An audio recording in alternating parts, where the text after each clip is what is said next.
My parents abandoned me when I was fighting for my life. They were too consumed with celebrating my brother, so I gave them a dose of their own neglect in a way they never anticipated. I'm Derek, 30 years old, and I once ran a small custom motorcycle shop. That's behind me now. I'll explain why soon. Growing up in Bristol, Tennessee was tough, not because of the town, but due to my family's dynamics. I have a younger brother, Tyler, 3 years younger, who my parents treated like royalty. Our house was practically a monument to him.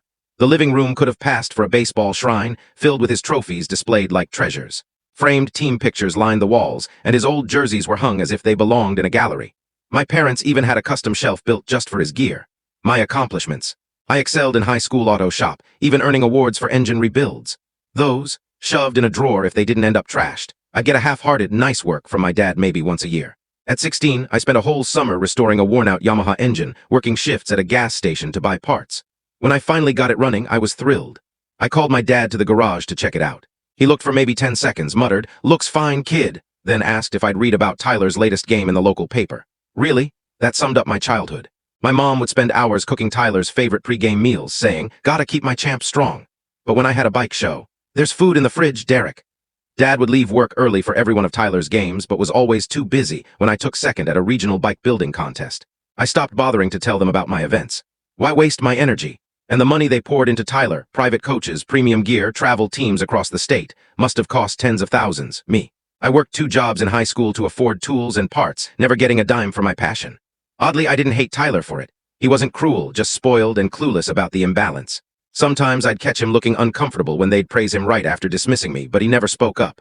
Why would he? He had it all. By 18, I knew I had to escape before I lost my mind. I'd saved every penny and rented a small garage 8 miles from my parents' house. Close enough for them to reach me if they wanted, but far enough to avoid the constant Tyler worship. I built my motorcycle shop from nothing. No help from my parents, no loans, just me hustling. I worked 16-hour days, sleeping on a dusty cot in the shop's back room for the first year until I could afford a real place. It was grueling, but I was skilled.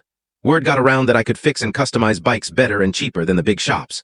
That garage became my sanctuary. My dog Max would sprawl by the door, basking in the sun while I worked. In that shop, I felt like I mattered. Then there was Mia, who opened a small coffee shop next door 2 years ago. The first time she walked over with a "Welcome to the neighborhood" coffee, I nearly dropped my tools. She was beautiful, witty, and seemed genuinely interested in talking about bikes and engines. My heart would race whenever she stopped by, but I kept things friendly. Why would someone like her be interested in a grease-covered guy like me?